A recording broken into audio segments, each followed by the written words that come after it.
Facebook ব্যবহারকারীদের ব্যক্তিগত তথ্য সুরক্ষায় ব্যর্থ হওয়ায় ক্ষতিপূরণ বিতরণ শুরু করেছে প্রতিষ্ঠানটি। ক্ষতিপূরণের অর্থ ইতিমধ্যে ব্যাংক অ্যাকাউন্টে আসা শুরু হয়েছে।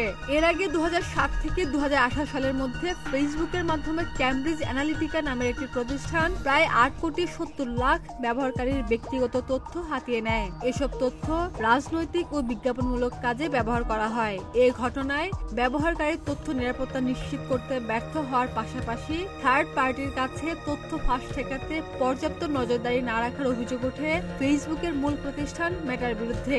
এরপর 2018 সালে ক্যামব্রিজ অ্যানালিটিকা এবং ফেসবুকের বিরুদ্ধে যুক্তরাষ্ট্রের ক্যালিফোর্নিয়া রাজ্যের একটি ফেডারেল আদালতে মামলা করা হয়।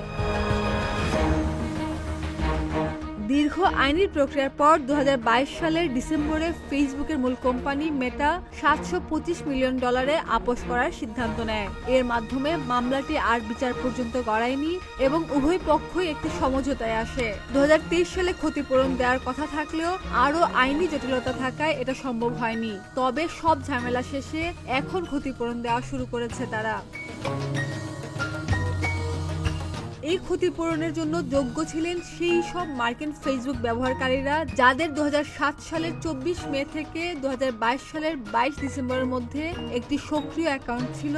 এমনকি এই সময়ের মধ্যে যাদের অ্যাকাউন্ট ছিল কিন্তু এখন আর নেই, তারাও আবেদন করতে পেরেছিলেন। মূলত যুক্তরাষ্ট্রের যেসব ফেসবুক ব্যবহারকারী ক্ষতিপূরণের জন্য আবেদন করেছিলেন তারাই এই অর্থ পাবেন, অন্য কোনো দেশ নয়।